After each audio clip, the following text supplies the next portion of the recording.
A paz do Senhor, povo de Deus, sejam bem-vindos de volta ao canal Nefesh Haim. Hoje continuaremos a falar do capítulo 4 do livro de Gênesis. Hoje falaremos um pouco sobre a cidade de Caim, como eles viviam, como eles se relacionavam naquela cidade. A palavra do Senhor vai falar que quando Caim ele sai da região ali onde Adão e Eva estavam, ele vai para os lados do leste da região onde ele estava. Se pegarmos hoje os rios Tigres e Eufrates e termos eles como os rios do Jardim do Éden, e também termos em mente que depois do dilúvio esses rios eles ficaram no mesmo lugar, hoje esses rios ficam na região do Iraque, da Síria e da Turquia. Mas a palavra do Senhor vai dizer então que Caim sai dessa região, ele vai para a região leste, e a leste dessa região está o Irã, a Índia, a China e a Rússia. Então, provavelmente, Caim ele se estabeleceu em uma dessas regiões, em um desses países. Chegando em uma dessas regiões, ele constrói uma cidade. Como eu disse no vídeo anterior, Caim ele não construiu aquela cidade para si próprio, porque a palavra do Senhor vai dizer que o próprio Deus colocou uma marca em Caim, uma marca a qual ele não poderia ser morto por ninguém. Então Caim não tinha medo de alguém matá-lo, de alguém tentar contra a vida dele. Mas Caim, ele tinha medo de que tentasse contra a vida de seu filho ou a vida de qualquer um de seu descendente. Então Caim, ele criou a cidade para a proteção da sua descendência, de Enoque e de todos os seus filhos. Caim, ele tinha medo que os filhos de Adão e Eva pudessem se juntar ou pudessem ir atrás de Caim para matar o seu filho, matar a sua descendência. Ele tinha medo de passar por aquele mesmo sentimento que Adão e Eva passaram quando ele matou Abel. Então Caim construiu essa cidade para a proteção dos seus filhos, para a proteção da sua descendência, e não para si próprio. Então nessa cidade, Enoque, filho de Caim, começa a ter filhos. Ele gera Irade, Irade gera Meujael, e Meujael gera Metusael. E até aqui, segundo o relato bíblico, nenhum desses homens tiveram um destaque pelas suas habilidades, pelos seus dons ou por os seus talentos. E também não diz que nenhum desses homens transgrediram mais o Senhor de alguma forma, de algum sentido. Porém, Metusael gerou um filho chamado Lameque. Lameque, ele vai contra a palavra do Senhor. Lameque, o texto vai dizer que Lameque ele tomou 2 mulheres para si. O nome de uma era Ada e o nome da outra era Zilá. O texto não diz que outros homens também fizeram a mesma coisa que Lameque. Mas o texto também não diz que ninguém falou nada para Lameque, que nenhum homem daquela cidade se opôs ao que Lameque fez, que foi tomar 2 mulheres. Então, só por esse simples detalhe, nós vemos que Lameque era um homem temido naquela cidade. Era um homem sem escrúpulos. Era um homem que não temia a Deus, muito menos qualquer um daqueles homens, profanando a palavra do Senhor. Porque a palavra do Senhor diz que tomará o homem a sua mulher e ambos serão uma só carne. Porém, Lameque queria 2 mulheres, 2 famílias, indo ao contrário do que o Senhor tinha instituído como família, se tornando o primeiro bígamo da história, o primeiro a ter 2 mulheres na história. Lameque também foi o primeiro a matar 2 pessoas. A palavra do Senhor vai dizer que ele mata 2 homens e ele conta as suas mulheres. Vemos que Lameque, além de ir ao contrário do que o Senhor diz em relação à família, ele também segue os passos de Caim. Ele também mata. Porém, não contente, ele não mata só uma vez. Ele mata 2 vezes, se tornando o maior assassino até então na Bíblia.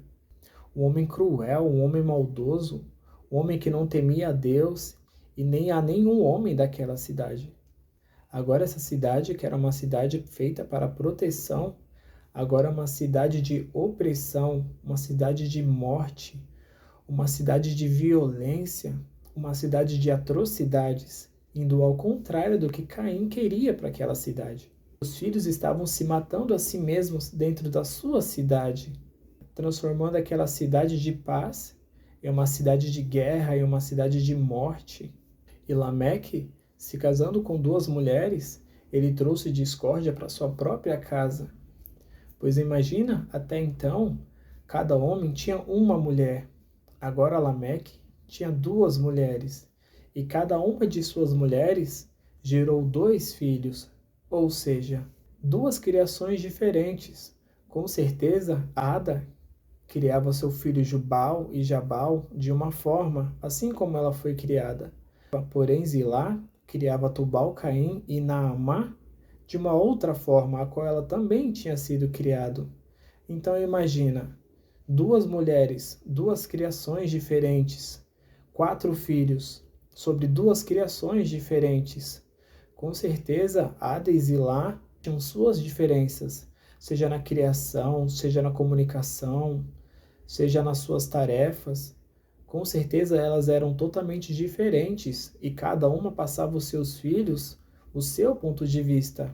Então imagine duas mulheres diferentes, com pensamentos diferentes, passando para seus filhos pensamentos diferentes, dando choque entre si, entre as duas mulheres e entre os quatro filhos também. Vemos aqui que a discórdia estava instalada na casa de Lameque, trazendo cada vez mais ruína para a casa de Lameque.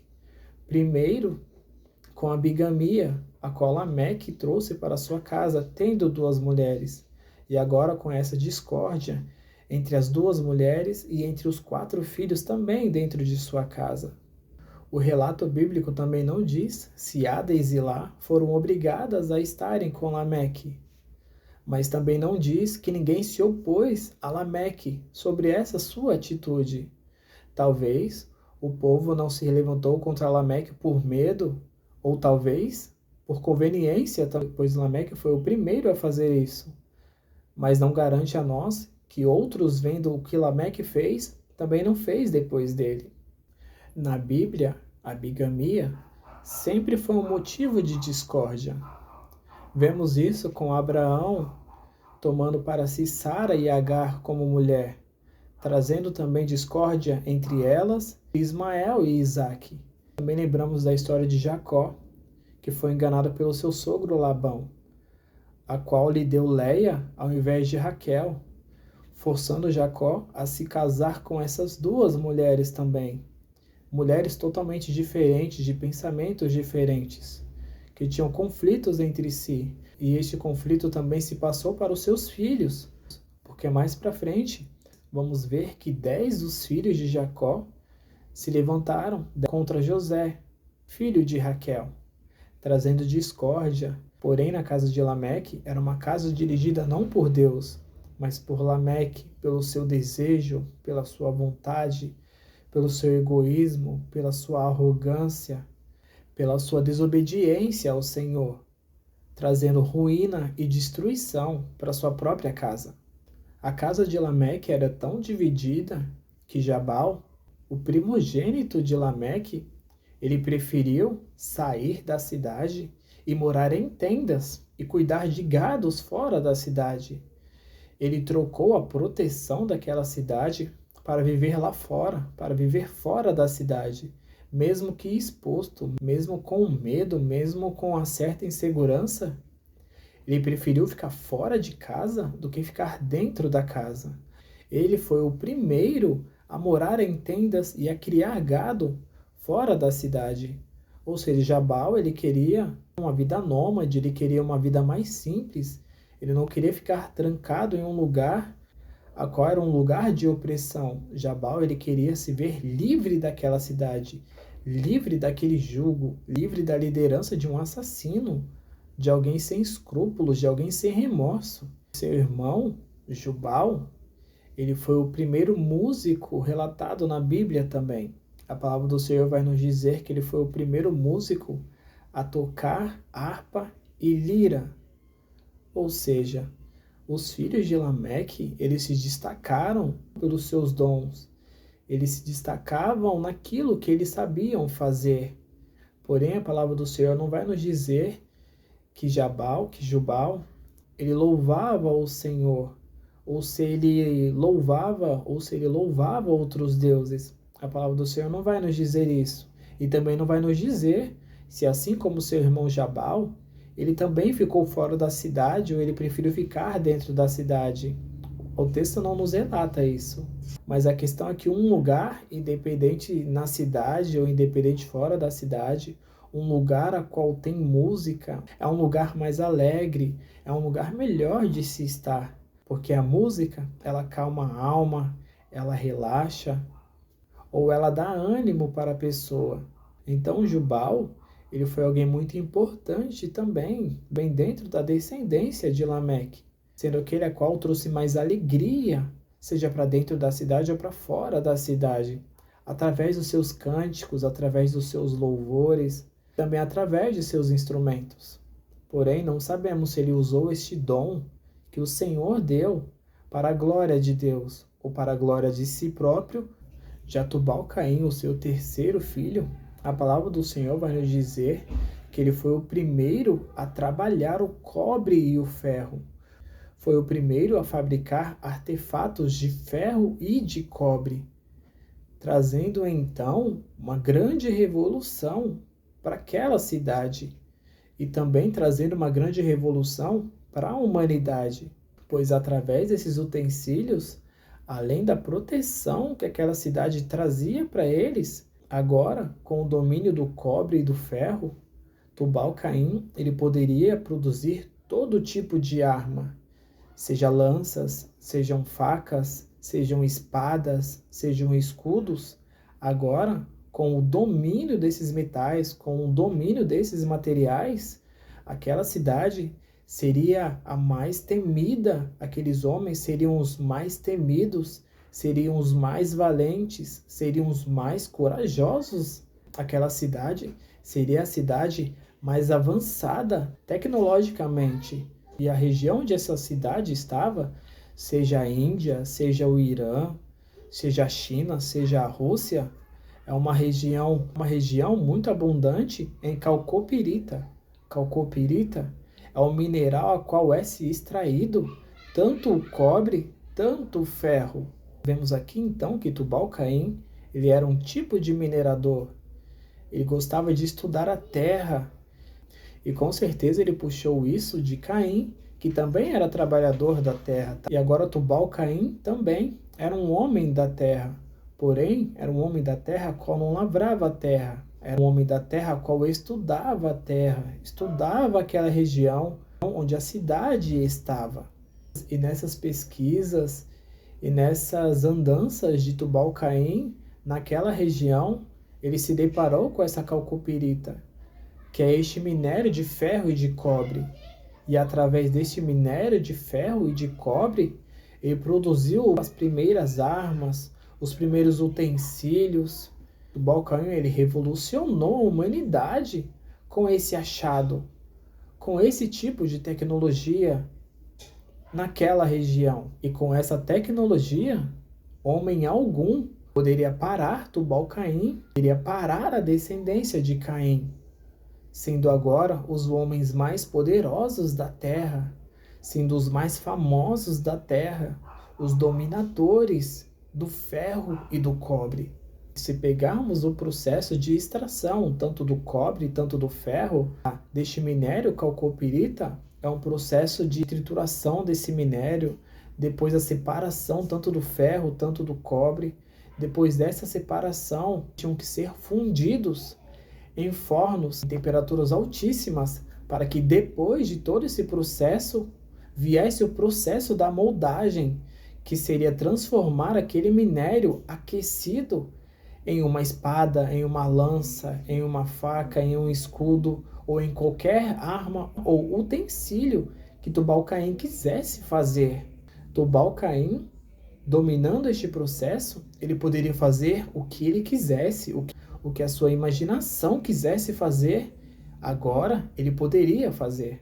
Mas quando vemos esse tipo de tecnologia na Bíblia, vem sempre aquelas perguntas. O ser humano aprendeu isso com um extraterrestre, o ser humano aprendeu isso com os caídos, mas nós esquecemos que estes seres humanos, eles viviam quase 1000 anos, e em 1000 anos, a gente consegue aprender muita coisa.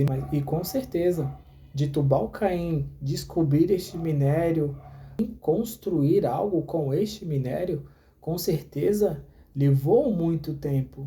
Mesmo que tenha levado 300, 400, 500 anos, eles viviam muito mais que isso. Então, é tempo suficiente de trabalhar aquele material, de usar outras formas de utilizar aquele material.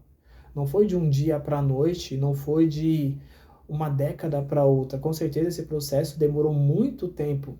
A questão é que Tubal-Caim, ele dominou este processo e ele conseguiu fabricar armas.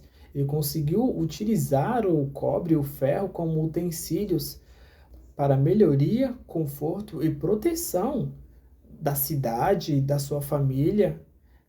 Tubal-Caim ali, ele se tornou grande entre os homens. Tubal-Caim agora foi o grande construtor, foi o grande fabricante. Agora ele poderia manusear armas e com essas armas ferir os seus inimigos e proteger cada vez mais a sua cidade, a sua família e também toda a sua descendência. Então isso do ser humano ter tido ajuda extraterrestre ou fora do planeta não se adequa ao que a palavra do Senhor vai dizer. Porque esses homens, eles viviam muito tempo. Então eles tinham tempo para errar, tempo para refazer, tempo para tentar outras opções. Então eles tinham tempo, eles não eram limitados como nós somos limitados hoje. Hoje, dificilmente alguém vive 100 anos. Agora, naquela época, eles viviam quase 1000 anos, então a diferença é grande. Com certeza também ele usou a ajuda de outras pessoas também, que o ajudaram tanto no processo, tanto na separação. Então, sabendo o quanto eles podiam viver e sabendo que o ser humano ele sempre foi muito inteligente, com uma inteligência a qual o próprio Deus colocou no ser humano, o transformando em imagem e semelhança do Senhor, o ser humano ele não precisou de ajuda fora. Ele simplesmente buscou formas de melhorias para si próprio, para melhorar a sua vida, para melhorar o seu dia a dia, para melhorar o cotidiano. Porque a questão não era só utilizar aquilo em armas, melhorar o trabalho de cada um daqueles homens naquela época, em um solo a qual era amaldiçoado pelo Senhor, em um solo duro, em um solo infértil. Então, o ser humano, muitas vezes por conveniência, buscava nesses metais uma forma de facilitar a sua vida. E isso não foi de um dia para outro, isso levou um tempo, isso teve um processo. Mas um processo ao qual o ser humano errou, se reinventou, se transformou e insistiu até que desse certo. E foi isso que Tubal-Caim fez quando ele encontrou esse minério. Ele revolucionou tecnologicamente todos os homens daquela cidade, transformando aqueles homens mais poderosos do planeta naquela época. Então por hoje ficamos por aqui. Se gostou desse conteúdo, se inscreve, deixa o like, compartilha e nos siga nas redes sociais. Fique com Deus e até a próxima.